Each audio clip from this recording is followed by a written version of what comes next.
হঠাৎ করেই উত্তপ্ত হয়ে উঠেছে দেশের বিশ্ববিদ্যালয়ের ক্যাম্পাসগুলো। একের পর এক সংঘর্ষ, পাল্টাপাল্টি মিছিল সমাবেশ, অবস্থান কর্মসূচি, কোথাও কোথাও ১৪৪ ধারা জারি। সব মিলিয়ে শিক্ষাঙ্গনে তৈরি হয়েছে অস্বস্তিকর পরিস্থিতি। ইন্নালিল্লাহ, এটা আমরা ছাত্র দল এবং যুব দলের হাতে কি দেখতে পাচ্ছি? রামদা এবং ছুরি, বিভিন্ন লাঠি, সোটা, কুড়াল, তারা কিন্তু বিভিন্ন দেশীয় অস্ত্রশস্ত্র নিয়ে শিবির কর্মীদের উপরে হামলা করতে তারা মাঠে নেমেছে। এ কি আজব কাণ্ড আমরা দেখতে পাচ্ছি! এ যেন দ্বিতীয় ফ্যাসিবাদ কায়েম করতে তারা একদম মাঠে পুরো সরগরম অবস্থায় নেমে আসছে। নয়নের নেতৃত্বে এই সন্ত্রাসীদেরকে নিয়ে আসা হয়েছে এবং এই হামলার পর আমরা দেখতে পাচ্ছি উল্লাস করতে, যেটা আমরা ছাত্র লীগের সন্ত্রাসীদেরকে দেখতে পাচ্ছি। তারা হামলা করতো, হামলার পর তারা উল্লাস করতো, মানে তারা মনে করছে তারা ক্ষমতায় আছে, এখন হামলা করো, তাদেরকে বিচার করতে পারবে না। ড্যাফোডিল ইউনিভার্সিটিতে আমরা প্রোগ্রাম করেছি, ওখানে সরকারি যে ছাত্র সংগঠন রয়েছে তারা বলেছে যে ইনকিলাব মঞ্চের জাবের এইখান থেকে যাইতে পারবেন, আমরা দেখে নিব। জাবেরের কোন বালতাও ছেড়তে পারে নাই। স্পষ্ট করে বলে দেই, এই জাবের একা না, ওসমান হাদির সহযোদ্ধা বাংলাদেশের কোটি কোটি জনতা।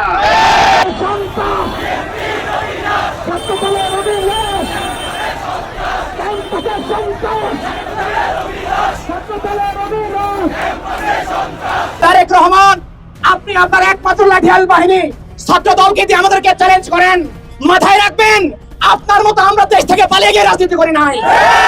আমরা এদেশে থেকে তিলে তিলে মার খেয়ে খেয়ে রাজনীতি শিখেছি। এমন জবাব দেওয়া হবে, 5 বছর তো দূরের কথা, আগামী 1 বছর আপনি টিকতে পারবেন কিনা আপনি সেই হিসাব সবার আগে করেন। হেলমেট বাহিনীর জেরক্স কপি হচ্ছে নয়ন, চাঁদাবাজের একেবারে মাফিয়া চাঁদাবাজ ঢাকা। এই মাফিয়া চাঁদাবাজ নিয়ে আসছে এই হত্যাকারীকে।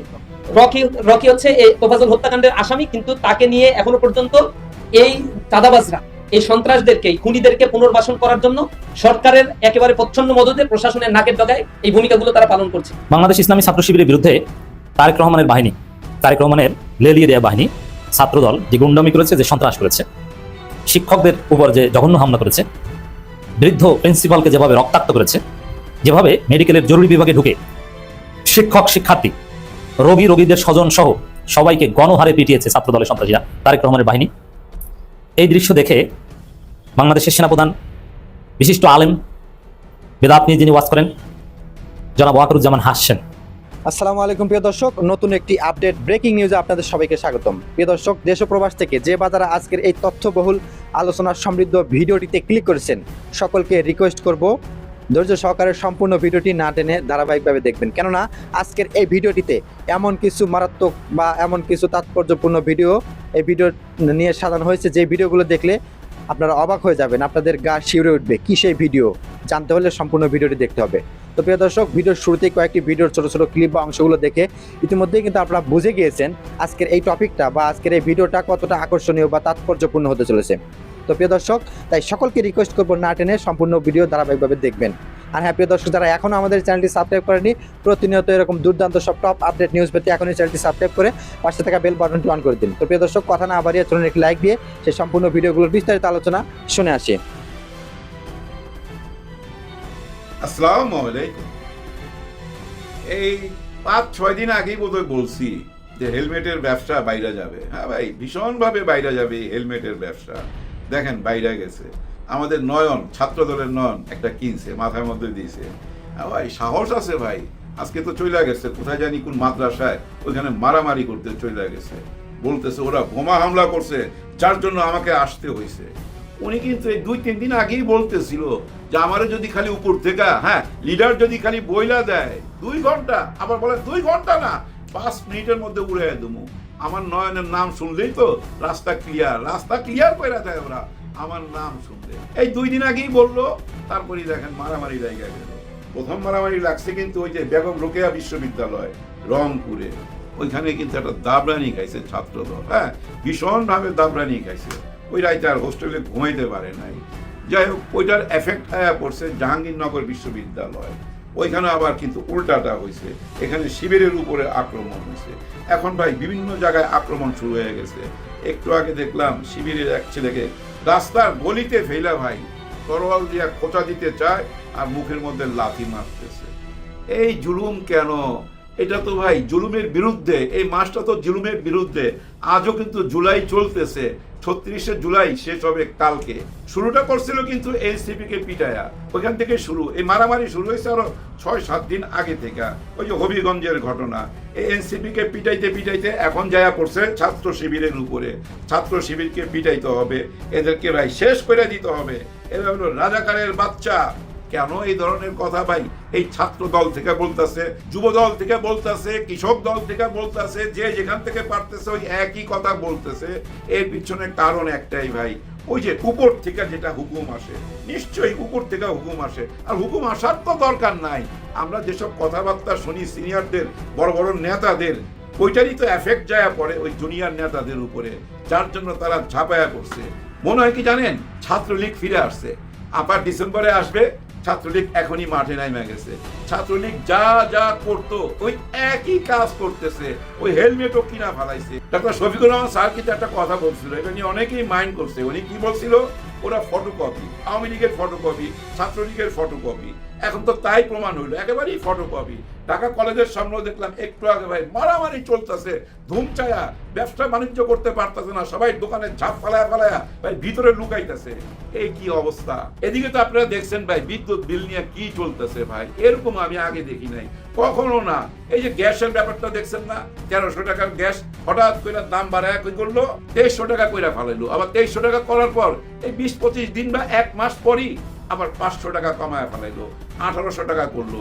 এই যে 1800 টাকা আবার 2300 টাকা, এই যে 500 টাকা কমানো, এর ভিতর দিয়ে কিন্তু 1000 কোটি টাকা চলে গেল, আমরা টের পাইলাম না। সবার পকেট থেকে ভাই 1000 কইরা গেলে কত হাজার কোটি টাকা হইতে পারে যদি একসাথে করেন, এটা মাথায় নিয়েন। দেখেন ভাই ব্রাদার, ইকবাল হাসান মাহমুদ টুকু, হ্যাঁ এই টুকু সাহেব কিন্তু বেগম খালেদা জিয়ার আমলে 2006 সালে উনি কিন্তু এই জ্বালানি মন্ত্রী ছিল, তখন কিন্তু উনি সফল হইতে পারে নাই। বেগম খালেদা জিয়া কিন্তু ওনাকে সরাইয়া দিছে, তার মানে উনি ফেল। কিন্তু 2026 সালে আইসা আবার ওইখানে ওনাকে কেন দিতে হবে? আর কোনো লোক পাইলেন না, ওই একই মানুষ যার কথার মধ্যে কোনো ব্যালেন্স নাই ভাই, কোনো রকম ব্যালেন্স নাই, এক এক সময় এক এক কথা বলে।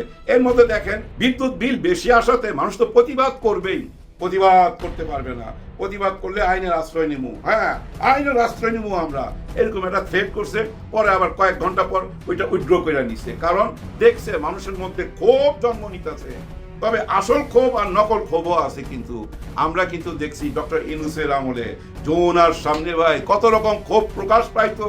হায় রে আন্দোলন, আনসার, রিক্সাওয়ালা, আবার প্যাডেল মারা রিক্সা, আবার মেশিনওয়ালা রিক্সা, এই দুই দল রিক্সা, আবার শিক্ষক, শিক্ষিকা, পেশিজীবী এবং ডাক্তার, হিজড়া, কত রকম মানুষের যে আন্দোলন, কিছু হইলেই ঝাঁপায়া পড়তো। এখন যে বিদ্যুতের বিল গলা কাইটা নিতেছে, এখন যান না কেন যমুনার সামনে, এখন ওই প্রতিবাদ গুলা কই? তার মানে ক্ষোভ নকলও আছে, আসলও আছে। ওগুলা ছিল সব নকল ক্ষোভ, অ্যারেঞ্জ করা, যেন বিপদে পড়ে ডক্টর ইউনূস স্যার, বিপদে পড়ে যেন তাড়াতাড়ি নির্বাচন দিয়া দেয়। তখন বলতো না সব কিছু ঠিক হয়ে যাবে নির্বাচন হইলেই, নির্বাচন হওয়ার পর সব কিছু ঠিক হয়ে গেছে। 6 মাসের মধ্যে দেখেন এখন মারামারি চলতেছে। মনে হইতেছে কি জানেন, ছাত্রলীগ ফিরাইছে। সাদ্দামকে খুব মিস করতেছি তো ভাই। হ্যাঁ সাদ্দাম ভাই, আপনি কই? টেলিফোনে যোগাযোগ করেন, সবার সাথে মাঠে নামায়া দেন, এটাই সময় আপনাদের। কারণ আগামীকাল আপনাদের নেত্রী সবাই সামনে আসবে, আপনারা সবাই অপেক্ষা করতেছেন শেখ হাসিনা আপনাদের সামনে আসবে। আমার বিশ্বাস হয় না উনি উনার এই চেহারাটা দেখাবে, এটা আমি বিশ্বাস করি না।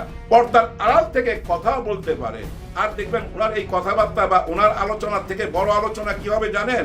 ওই যে ক্রিকেট প্লেয়ার, ওই যে একটা আছে না বেকুব সাকিব আল হাসান, ও নাকি থাকবে, দেখবেন ওকে নিয়েই সবচেয়ে বেশি আলোচনা হবে। শেখ হাসিনার চেয়েও বেশি আলোচনা হবে এই সাকিবুল হাসানকে নিয়ে। আর এই ছেলেটা নিজেকে বিতর্কে জড়ায় ফেলাইলো, উনি কবে যে এত বড় আওয়ামী লীগের হয়ে গেল এইটাই তো জানতাম না। মুজিব করতে পড়লো কয়েকদিন আগে দেখলাম, এর মধ্যে এত বড় আওয়ামী লীগের হয়ে গেল, এখন শেখ হাসিনার পাশে উনি থাকবে। ভাই জানি না, আগামীকাল বোঝা যাবে 6টা 6:30টার দিকে। এর মধ্যে আমাদের সরকার বলে দিছে কোনো চ্যানেলে এগুলা প্রকাশ করা যাবে না, ওনার বক্তব্য কোনো চ্যানেলে প্রকাশ করা যাবে না। ঠিক এই একই কথা বলতো আওয়ামী লীগ, তারেক রহমানের কোনো বক্তব্য প্রচার করা যাবে না বলছে না ভাই, একই কথা বলছে, একই জিনিস ভাই, একই জিনিস। আজকে কিন্তু তারেক রহমান সাহেব বলছে বিএনপি কখনোই জনগণকে ছেড়ে যায় নাই, এরকম একটা কথা বলছে। ওকে, সত্যি কথা, বিএনপি কখনোই জনগণকে ছেড়ে যায় নাই। এই যে শুনতেছি আবার ডিসেম্বরে আসবে, উনিও এসা বলবে আওয়ামী লীগ কখনই জনগণকে ছেড়ে যায় নাই, কারণ উনি তো মাত্র 2-2.5 বছর বিদেশে ছিল। তারেক রহমান সাহেব তো ছিল 16-17 বছর। উনি যদি 16-17 বছর পর এসে এই দাবি করতে পারে বিএনপি জনগণকে ছাইরা যায় নাই, তাহলে শেখ হাসিনা তো একই কথা দাবি করতে পারে, তাই না ভাই?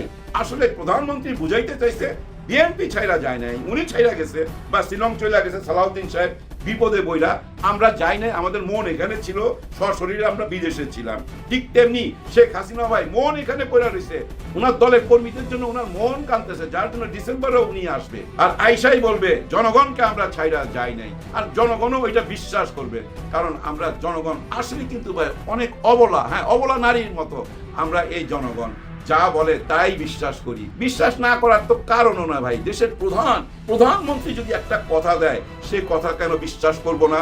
উনি কি বলছিল রামিসার ব্যাপারটা, 1 মাসের মধ্যে সর্বোচ্চ বিচারটা হবে, সর্বোচ্চ বিচার মানে ঝুলিয়ে দেওয়া হবে 1 মাসের মধ্যে। কেন বলছিল ওইখানে ওই কথাটা?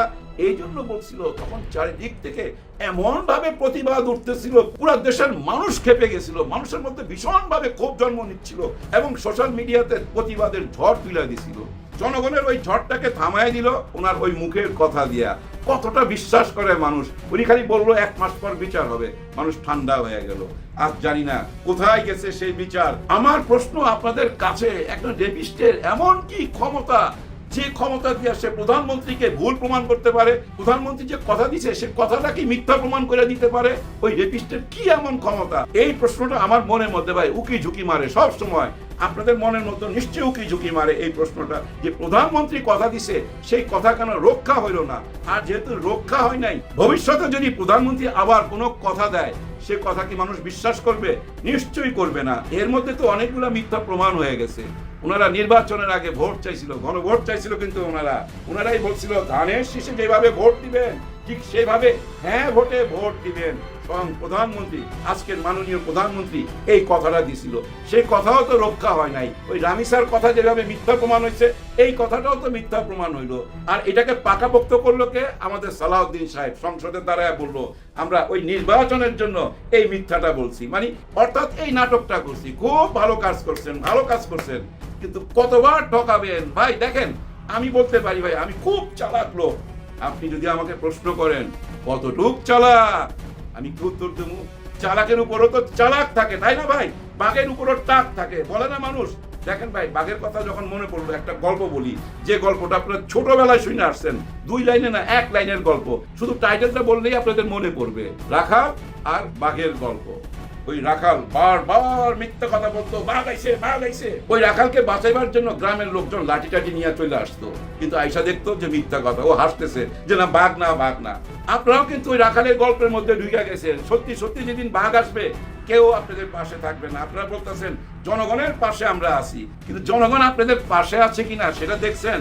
সেটা বিচার করছেন? নিশ্চয়ই বিচার করেন নাই। আপনাদের মন্ত্রীগুলোর দিকে তাকান, এই যে স্বরাষ্ট্রমন্ত্রী সালাউদ্দিন সাহেব, ওনার হাতে তো সবকিছু। এই যে মারামারি হইতেছে চারিদিকে, এই এরে মারতেছে এই এরে মারতেছে, দোষকার এটা পরে। পুলিশ কোথায়, আইন কোথায়, উনি কোথায়, ওনার বাণী কোথায়? কেন এত নীরব সবাই? কবি কেন নীরব? এটাই তো বড় প্রশ্ন। জিনিসপত্রের দাম এমন ভাবে বাড়ছে ভাই, 100 টাকার নিচে তো কোনো সবজি পাইবেন না। 100 টাকা নিয়ে গেলে হয়তো আধা কেজি বা 1 কেজি যে কোনো একটা সবজি কিনতে পারবেন, তাও পাবেন না ভাই। এরকম অবস্থা, কাঁচা মরিচের দাম আকাশ ছোঁয়া, এগুলা নিয়ে কথা বলার কেউ নাই। এসব হচ্ছে শুধু ভাই চাঁদাবাজির জন্য, ঘাটে ঘাটে চাঁদা দিতে হচ্ছে। এগুলা ভাই সোশ্যাল মিডিয়া আপনারা দেখতে পাচ্ছেন। আমাদের স্বরাষ্ট্রমন্ত্রী কি দেখতে পায় না? নিশ্চয়ই দেখতে পায়, কিন্তু মুখের শিকার যাবে না। এভাবে আওয়ামী লীগ সরকার কোনো কিছু মুখের শিকার যাইতো না, খালি উন্নয়ন উন্নয়ন উন্নয়ন করতো। ওনারাও নির্বাচন নির্বাচন করতে করতে আইসা, নির্বাচন তো হইলো, এখন নির্বাচিত সরকারের ভূমিকাটা কি এই প্রশ্নটা করলেই ওনারা বলে ওই যে রাজাকার রাজাকার, এই বিরোধী দল চায় না এই সরকার টিকে থাকুক, সরকারের বয়স মাত্র 5 মাস, এখনই সরকার ফেলে দিতে চায়। কেউ সরকার ফেলতে চায় না। এই বিরোধী দল কিন্তু একবার না বহুবার বলছে এবং সংসদে প্রমাণও করে দেখাই দিছে যে আমরা আপনাদেরকে সহযোগিতা করুন দেশ চালাবার জন্য। এত বড় একটা বাজেট পাস হয়ে গেল, বিরোধী দল কিন্তু চুপচাপ বাজেটটা পাস করে দিল। এটা না বেশি কিছু হয় নাই, কিন্তু তার মানে সরকারকে সহযোগিতা করতেছে। আর সরকার কি করতেছে? জুলুম করতেছে ভাই। এই জুলাই মাসে জুলুম কেউ মাইনা নিবে না। এই জুলাইতে হয়েছিল জুলুমের বিরুদ্ধে, আর আপনারা সেই জুলুম কইরা মানুষের মন জয় করতে পারবেন? ভুল, একদম ভুল ধারণা।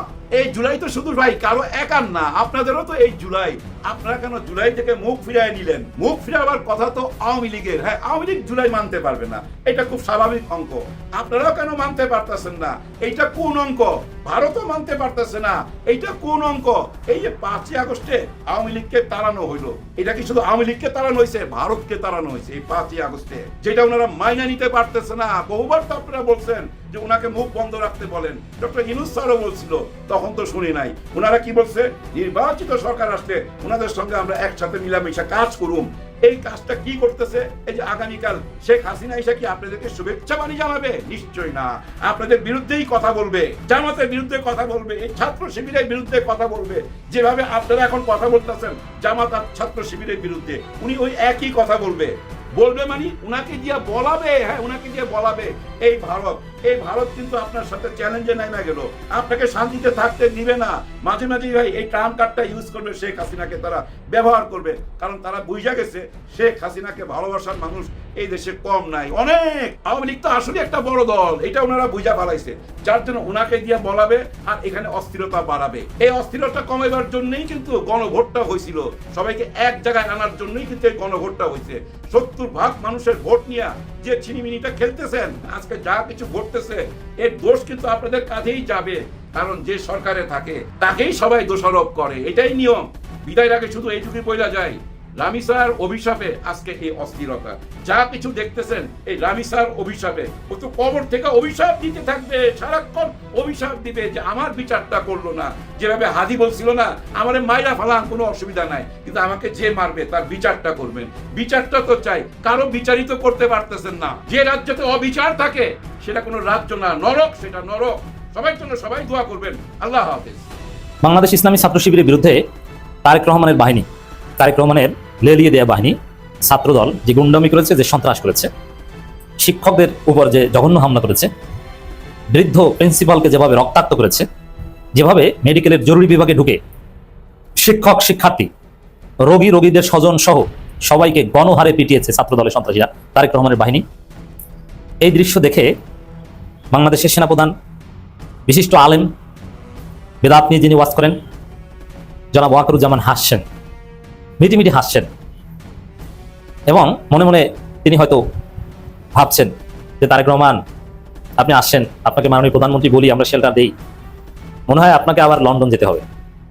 তারেক রহমানকে মনে হয় লন্ডন টানছে, তারেক রহমান মনে হয় লন্ডনকে খুব মিস করছে। দর্শক, আলামত ভালো না।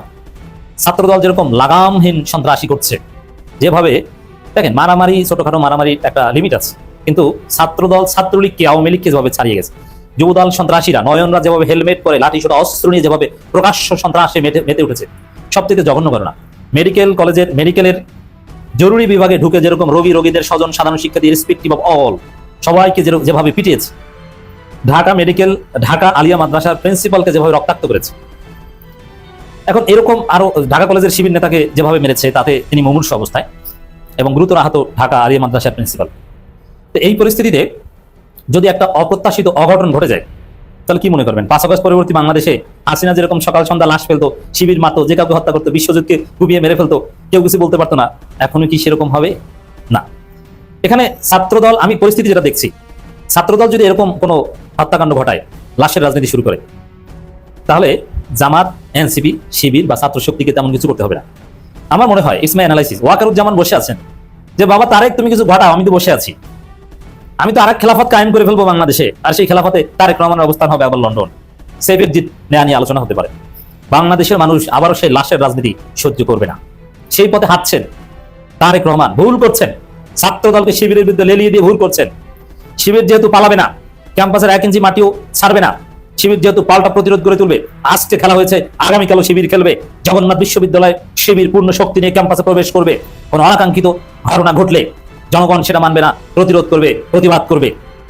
একটা পর্যায়ে তার সুযোগ নেবে ওয়াকারুজ্জামান। এমনিতেই ভারত, ইসরায়েল, মার্কিন যুক্তরাষ্ট্র পেতে বসে আছে। সার্জিও গড় এসে তারেক রহমান, খলিলুর রহমানকে থ্রেট দিয়ে গেছেন, এদিকে জুলাই সনদ নিয়ে তালবাহানা করছেন। আওয়ামী শক্তি পেতে বসে আছে কিভাবে নির্বাচিত সরকারকে হটানো যায়। এখন হটানোর নির্বাচিত সরকারকে যদি টিকতে হয়, তাহলে অবশ্যই জামাত, বিএনপি, এনসিপি ঐক্য লাগবে। কিন্তু সেই ঐক্য তো দূরের কথা, বরং বিরোধী দলীয় ছাত্র নেতাদের হত্যা করার একটা কর্মযজ্ঞ চলছে, যেভাবে এই রবিউল আলমদের তো দেখলেই মানুষ ভয় পায়। রবিউল ইসলাম নয়ন না রবিউল আলম নয়ন কে জানে, এদের বডি ল্যাঙ্গুয়েজ অ্যাপিয়ারেন্স দেখলেই তো মানুষ ভয় পায়। এরা তো প্রফেশনাল পেশাদার সন্ত্রাসী, এদের কথাবার্তা আচার আচরণ এ টু জেড পুরোপুরি সন্ত্রাস, কোনো স্বাভাবিক কোনো রাজনৈতিক সত্তা নয়। এদেরকে পোস্ট পজিশন দিয়ে পদ দিয়ে স্ট্রেনদেন করছেন তারেক রহমান। একটা বিষয় দেখেন, বায়তুল মুকাররম এলাকায় শিবির যে বিক্ষোভ মিছিল করেছে সেখানে সরাসরি তারেক রহমানকে দায়ী করেছে। শিবিরের সমালোচনার বেশিরভাগ ছিল তারেক রহমানকে কেন্দ্র করে। আর ছাত্র দলের যে অ্যাপারেটাস, তাতে তারেক রহমানের নির্দেশনা ছাড়া এইভাবে পরিকল্পিত সন্ত্রাস দেশব্যাপী ছাত্রদল কিছুতেই করতে পারতো না। অবশ্যই এখানে তারেক রহমান ইন্ধন আছে, তার নির্দেশেই বা তার পরামর্শে কোনো একটা বিশেষ উদ্দেশ্য হাসিলের জন্য এই ঘটনা ঘটেছে। আমি উদ্দেশ্যটা আগে বলেছি, বিদ্যুৎ খাতে ভয়াবহ ব্যর্থতা, লোডশেডিং, গ্যাস সংকট, বিদ্যুতের ভুতুরে বিল এবং ইনফ্লেশন, অর্থনৈতিক অবস্থার দুরবস্থা, বেকারত্ব দূরীকরণ করতে পারছে না। এই যে সামগ্রিক অবস্থা, এগুলো থেকে জনগণের দৃষ্টি ভিন্ন দিকে ফেরাতে তারেক রহমান এই ঘটনা ঘটাতে পারে। যেমন উদ্দেশ্য কিন্তু একদিক থেকে সফল, হয়তোবা শিবিরকে ক্যাম্পাস ছাড়া করা যায়নি, বরং শিবির দফায় দফা প্রতিরোধ করে দিন শেষে তাদের বিজয় হয়েছে এবং সারা দেশে মানুষ বিএনপি ছাত্রদলকে সিসি করছে। কিন্তু আজকে দিনভর মানুষের সবার আলোচনা এই ছাত্রদলের হামলা নিয়ে, শিবিরের উপর, গ্যাসের দাম, ভুতুরে বিদ্যুৎ বিল, লোডশেডিং নিয়ে কোনো আলোচনা নাই। মানে এই দিক থেকে তারেক রহমান তো সফল। এখন এইসব শয়তানি ভাবে সফল হতে গেলে তার ফলাফল ওয়াকারুজ্জামান। আমি একটা প্রেডিকশন করি, বাংলাদেশে যদি তারেক রহমান সরকার টিকতে না পারেন, তাহলে পরবর্তী সরকার প্রধান মিস্টার ওয়াকারুজ্জামান, এটা কেউ ঠেকাতে পারবে না। কোনো গণঅভ্যুত্থান লাগবে না, কতদূর যাবে না পরিস্থিতি। ওয়াকারুজ্জামান 111 ঘটিয়ে দিবে। আর 111 যদি ঘটে যায়, আওয়ামী লীগকে ফিরিয়ে আনা লাগবে না, আওয়ামী লীগ অটো ফিরে আসবে। কোনো নিষেধাজ্ঞা প্রত্যাখ্যান কিছু লাগবে না, অটো। তখন ইনক্লুসিভ রাজনীতি, মানে আওয়ামী লীগ বাংলাদেশে একদম ওপেনে রাজনীতি করবে। তখন প্রথম মারটা খাবে বিএনপি, আর জামাতের অনেকে মার খাবে, আবার জামাতের লোকজন তো গুপ্ত হয়ে যেতে পারে খুব সহজে। প্রতিকূল পরিবেশে রাজনীতি করার সক্ষমতা জামাতের আছে। তো প্রিয় দর্শক, পুরো ভিডিওটি দেখলেন এবং ভিডিও সম্পর্কে আপনাদের কি মতামত অবশ্যই কমেন্ট করে লিখে জানিয়ে দিন। যারা এখনো আমাদের এই চ্যানেলটি সাবস্ক্রাইব করেনি, প্রতিনিয়ত এরকম দুর্দান্ত টপ আপডেট এবং গরম গরম খবর পেতে অবশ্যই আমাদের এই চ্যানেলটি সাবস্ক্রাইব করে পাশে থাকা বেল বাটনটি অন করে দিন। আর যারা ইতিমধ্যেই সাবস্ক্রাইব করে দিয়েছেন তাদেরকে অসংখ্য ধন্যবাদ জানাচ্ছি। তো প্রিয় দর্শক, আমাদের এই ভিডিওটি কে কোথা থেকে দেখছেন অবশ্যই কমেন্ট করে লিখে জানিয়ে দিন। ইনশাল্লাহ আপনাদের কমেন্ট পড়ে শোনানোর চেষ্টা করব। তো দেখা হচ্ছে আবারও নতুন কোনো টপিক বা ভাইরাল কোনো গরম আপডেট খবর নিয়ে। ততক্ষণ পর্যন্ত সবাই ভালো থাকবেন, সুস্থ থাকবেন। আল্লাহ হাফেজ।